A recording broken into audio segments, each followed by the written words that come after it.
Et voilà, autre idée de cadeau pour les fêtes, mais dans un autre style, celui que notre invité ce midi est venu nous présenter. Bonjour Pierre Kroll. Bonjour. Merci d'être avec nous dans ce journal. Vous, votre truc, c'est pas trop les calendriers, mais plutôt les rétrospectives, hein. Vous pourriez faire un calendrier, cela dit. Je pourrais faire aussi. Vous savez, on fait un peu de tout. Pirelli, c'était des pneus. Je crois que tout le monde a oublié quand on voit toutes ces jolies Ça a femmes bien changé quand même, que c'était des pneus. Alors, votre dernier ouvrage, La fin du monde, est reporté à une date ultérieure. C'est donc une bonne nouvelle. Des compilations de certains de vos dessins parus dans la presse ou à la télé. Et donc, ce constat plutôt positif. Tout ce qu'on a prédit, la fin du monde, la fin de l'euro, la fin de la Belgique, tout ça n'est pas encore arrivé. C'est un peu ça, oui. Je dois vous dire que c'est un exercice un peu difficile chaque année de trouver un titre pour ce qui est, comme vous l'avez dit, une rétrospective de ce qui s'est passé pendant l'année et des dessins que ça m'a inspiré tout au long de l'année. Donc il faut toujours trouver un titre qui ne veut pas dire rétrospective de l'année un tel, quoi. C'est un peu bête.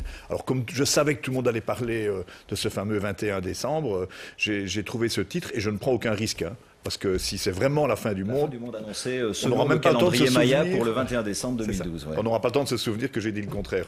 Donc voilà, à tous les coups, on dira... C'est un bon pari. Bien vu. Alors 2012, évidemment, était une année très riche en caricatures. On vient de le voir en images, Elio Di Rupo, Bart de Wever. Quel est celui qui vous a le plus inspiré ? En fait, moi je fais un métier assez particulier, je ressemble un peu à un dessinateur de bande dessinée qui ne peut pas choisir ses personnages parce que c'est l'actualité qui me les impose.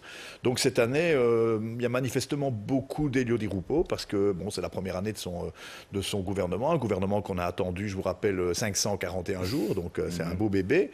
Ça faisait du beau travail aussi pour les caricaturistes. Oui, et heureusement, Elio est un personnage facile à dessiner, amusant à dessiner. Et d'ailleurs, vous n'avez peut-être pas pris les images, mais pour vendre mon livre, là, je peux vous dire que je l'ai fait tout nu sur 2 pages. Effectivement, voilà. on ne va pas diffuser parce que je ça. repense au calendrier Pirelli. C'est le fameux jeu des 7 erreurs. Alors, il n'y a pas de fin du monde. Vous évoquez quand même dans ce livre, dans cet ouvrage, la fin éventuelle de la Belgique. Et vous parlez de différents scénarios, la Flandre qui deviendrait une principauté, les Wallons qui fuient au Congo. Comment l'homme que vous êtes, le retour aussi à la Belgique de papa, l'humoriste que vous êtes, comment voit-il l'évolution de la Belgique pour 2013 ? Si justement je ne suis qu'un humoriste, je peux vraiment pas vous répondre. Non, franchement, mais vous pouvez oser.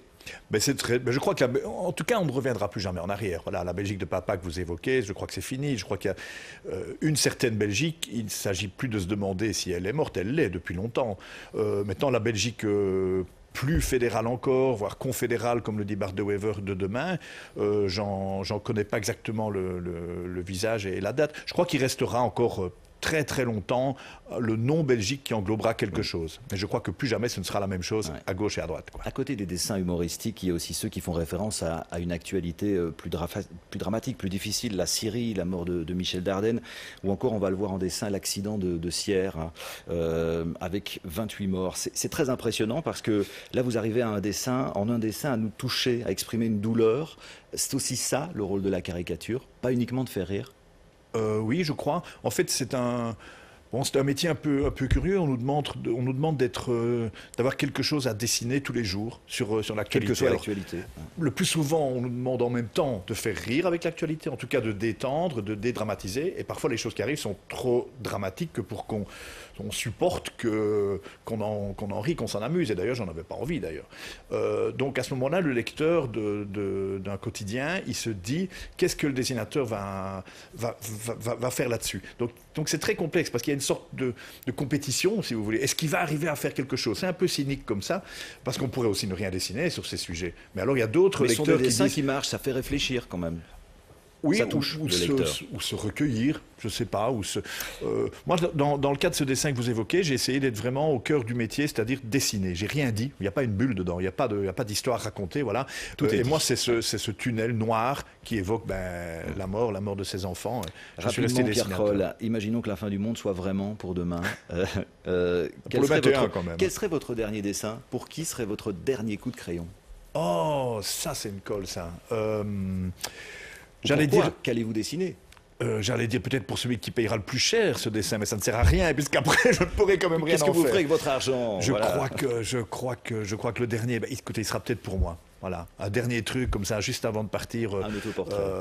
Un autoportrait ou le truc que j'ai jamais osé, mais je ne saurais pas encore le trouver maintenant.